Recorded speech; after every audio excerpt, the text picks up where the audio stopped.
39 ans que la dépouille de la petite Inas repose au sein du cimetière de Suèvre en Loir-et-Cher. 39 ans de questions restées sans réponse sur les faits qui ont conduit à sa mort. Ses parents accusés de torture et actes de barbarie ayant entraîné la mort seront donc jugés du 9 au 27 novembre prochain à Blois. Ce mardi matin, en apprenant la tenue de ce procès, les habitants hésitent entre soulagement et colère. On a attendu déjà longtemps pour savoir qui était cette petite fille.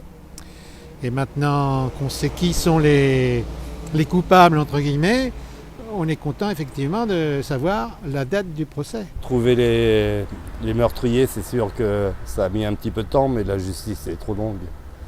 Il y a des affaires qui doivent être classées beaucoup plus tôt que ça. C'est anormal que ça... 39 ans, vous vous rendez compte? Non mais c'est abominable. En 1987, quand le corps de l'enfant est retrouvé près de l'autoroute A10 sur la commune de Suèvre, Raphaël Pilbou fait déjà partie du conseil municipal. Depuis, il n'a cessé de suivre cette affaire si particulière. Il est logique que par rapport à ces atrocités, justice soit rendue par respect de la mémoire d'Inas et aussi, je tiens à le dire, par rapport à tous les services d'État, que ce soit procureur, magistrat, gendarmerie, tout ce qui a été débattu pendant des années et qui mérite quand même un résultat par rapport à tous les efforts et au respect du travail qui a été fait. La commune de Suèvre s'est constituée partie civile dans cette affaire. Elle s'est rapprochée d'un avocat lyonnais qui la représentera au procès. Si les accusés ont aujourd'hui 72 et 74 ans, il espère que la Cour n'en sera pas pour autant clémente.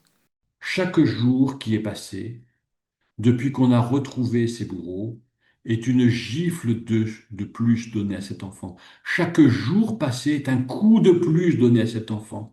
Si derrière la justice considère que le temps doit permettre l'oubli et que la situation physique de ceux qui ont porté ces coups permet d'avoir de l'indulgence, je pense que c'est des coups complémentaires donnés à la mémoire de cette petite Inas.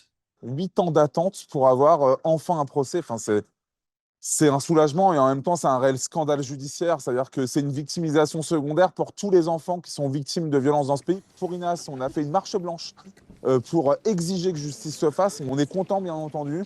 On ne va pas lâcher. On sera présent au moment du procès parce que pour nous, c'est quelque chose qui est essentiel. Parce que pour Inas, il faut absolument qu'on se mobilise, je dirais même pour toute la Inas.